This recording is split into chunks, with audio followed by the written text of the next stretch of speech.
Le Tao que l'on peut raconter n'est pas le Tao éternel. Le nom que l'on peut nommer n'est pas le nom éternel. Le Tao est à la fois nommé et innommé. En tant qu'il est innommé, il est l'origine de toute chose. En tant qu'il est nommé, il est la mère de 10 000 choses.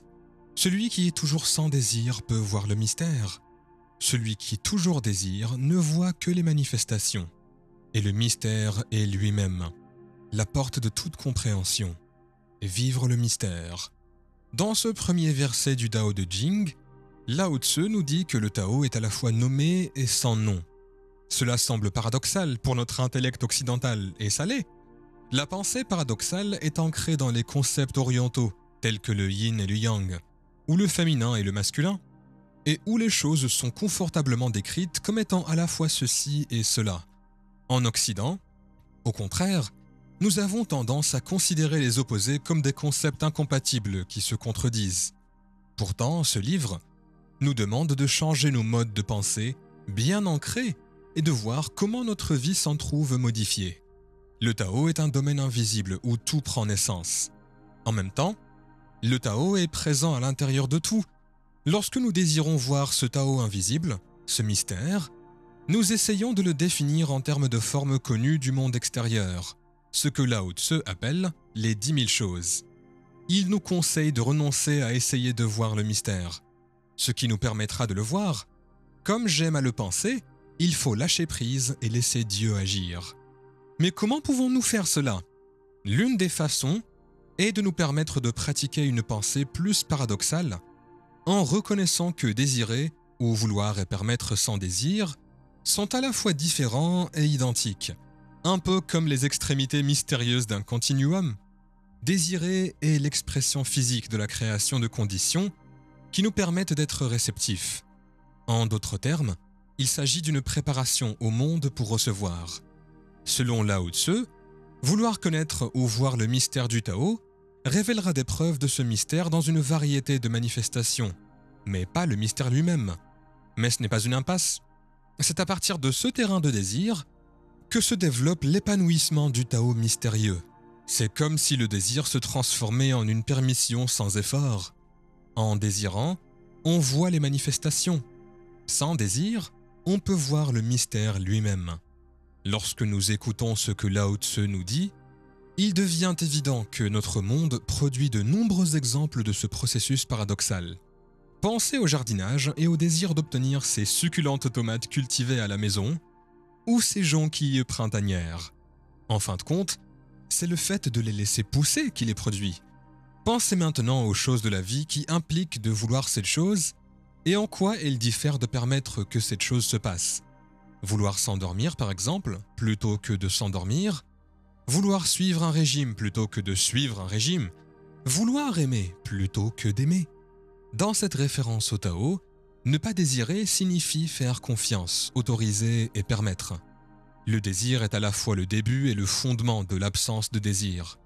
Mais vouloir est aussi le début et le fondement de l'autorisation. C'est identique et différent. Prêtez attention au moment où vous pouvez sentir dans votre corps où vous vous trouvez sur le continuum entre désirer et permettre. Ou entre essayer et faire.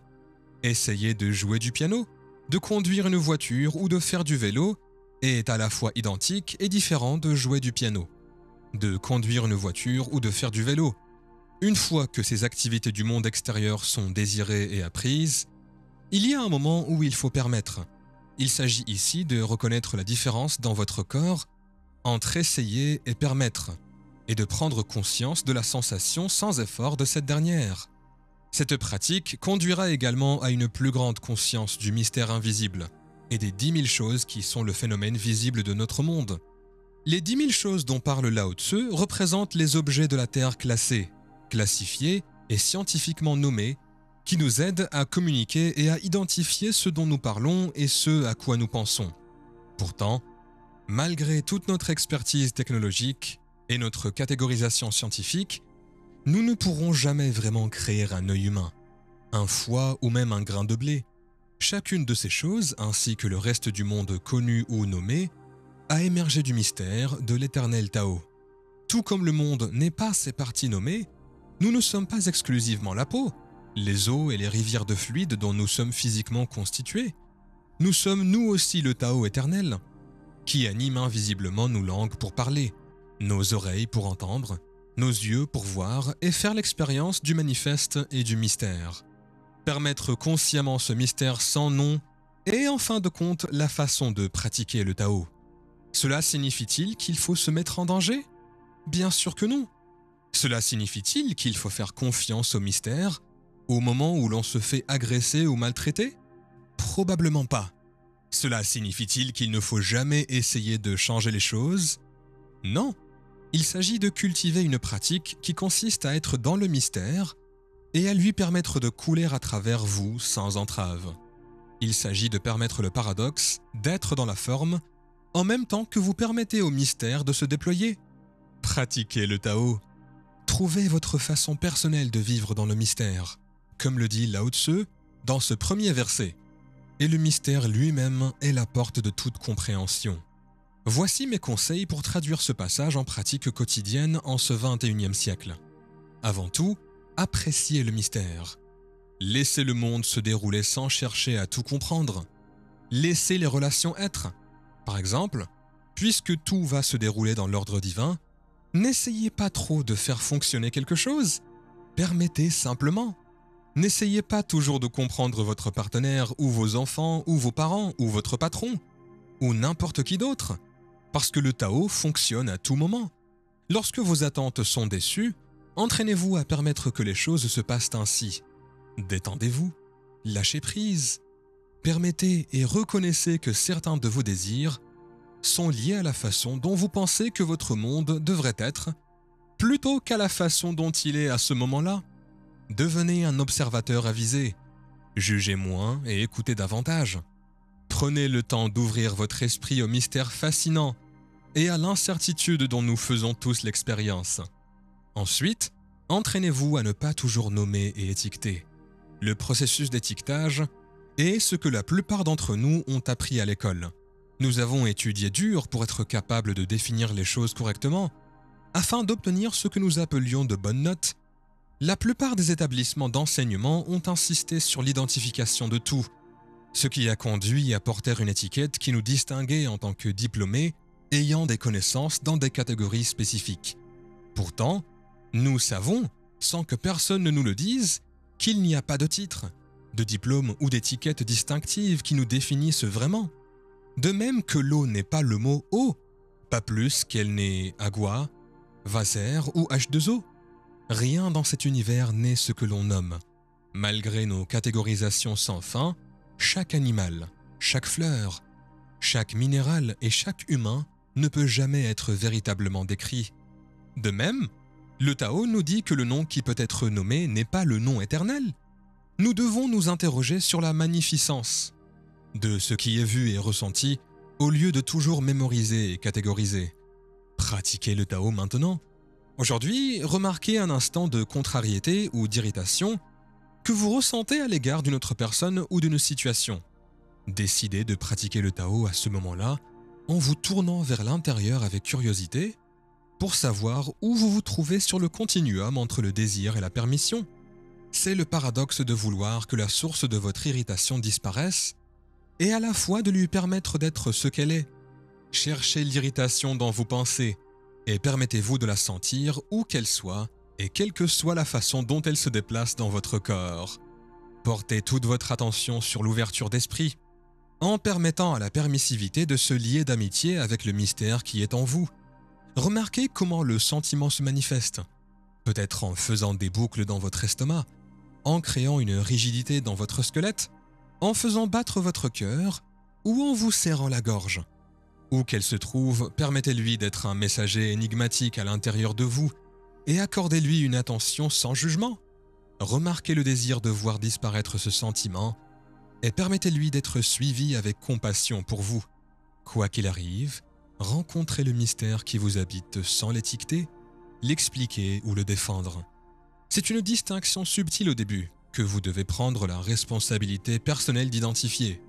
Vous seul pouvez préparer le terrain de votre être à l'expérience de vivre le mystère. Deuxième verset du Tao de Jing. Sous le ciel, Tous peuvent voir la beauté en tant que beauté, uniquement parce qu'il y a là de la laideur. Tous ne peuvent connaître le bien en tant que bien que parce qu'il y a le mal.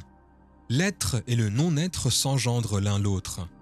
Le difficile voit le jour dans le facile. Le long se définit par le court, le haut par le bas, l'avant et l'après vont de pair. Donc, le sage vit ouvertement avec cette apparente dualité et cette paradoxale unité. Le sage peut agir sans effort et enseigner sans dire un mot. Prenant soin des choses sans les posséder, il travaille, mais non pour les récompenses. Il accepte la compétition, mais non pour les résultats. Quand le travail est terminé, il est aussitôt oublié. C'est pourquoi il est éternel. Vivre l'unité paradoxale.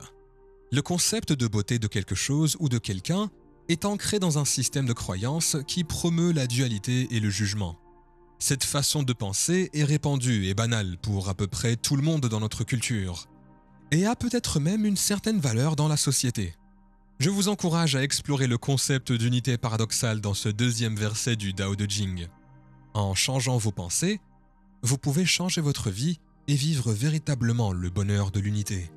Vous est-il déjà venu à l'esprit que la beauté dépend de l'identification d'une chose comme étant laide? Par conséquent, l'idée de beauté engendre l'idée de laideur et vice-versa. Il suffit de penser au nombre de concepts de ce système de croyances dualistes qui dépendent des opposés. Une personne n'est pas grande s'il n'existe pas un système de croyances qui inclut la petite taille. Notre idée de la vie ne pourrait exister sans celle de la mort. Le jour est le contraire de la nuit. L'homme est l'antithèse de la femme. Et si au contraire vous perceviez tout cela comme un morceau ou un aperçu de la perfection de l'unité? Je pense que c'est ce que Lao Tzu suggère dans sa description du sage, qui vit ouvertement avec une apparente dualité et une unité paradoxale. Imaginez l'unité parfaite coexistant dans la dualité apparente, où les oppositions sont simplement des jugements portés par les esprits humains dans le monde des 10 000 choses. La jonquille ne pense certainement pas que la marguerite est plus belle ou plus laide qu'elle ne l'est. L'aigle et la souris n'ont aucun sens des contraires que nous appelons la vie et la mort. Les arbres, les fleurs et les animaux ne connaissent ni la laideur ni la beauté. Ils sont simplement en harmonie avec l'éternel Tao, dépourvus de tout jugement. En vivant ouvertement avec la dualité parentale, le sage fait la synthèse entre l'origine et la manifestation sans se forger d'opinion à ce sujet. Vivre sans jugement et dans une unité imparfaite, c'est ce à quoi Lao Tzu invite ses lecteurs. Il invite notre sagesse à combiner les opposés perçus et à vivre une vie unifiée. La perfection du Tao est de permettre la dualité apparente tout en voyant l'unité qui est la réalité. La vie et la mort sont identiques. La vertu et le péché sont des jugements qui nécessitent les deux idées pour les identifier. Ce sont les paradoxes d'une vie unifiée. C'est la vie au sein de l'éternel Tao. Une fois que les dichotomies ou les paires d'opposés sont transcendées, ou au moins vues pour ce qu'elles sont, elles entrent et sortent de la vie comme les marées. Entraînez-vous à être un paradoxe vivant et respirant à chaque instant de votre vie. Le corps a des limites physiques. Il commence et se termine et possède une substance matérielle. Pourtant, il contient aussi quelque chose qui défie les limites, qui n'a pas de substance et qui est infini et sans forme. Vous êtes à la fois le Tao et les 10 000 choses. Laissez les idées contrastées et opposées être en vous en même temps. Permettez-vous de conserver ces pensées opposées sans qu'elles ne s'annulent l'une l'autre. Croyez fermement en votre libre arbitre et en votre capacité à influencer votre environnement, tout en vous abandonnant à l'énergie qui vous habite.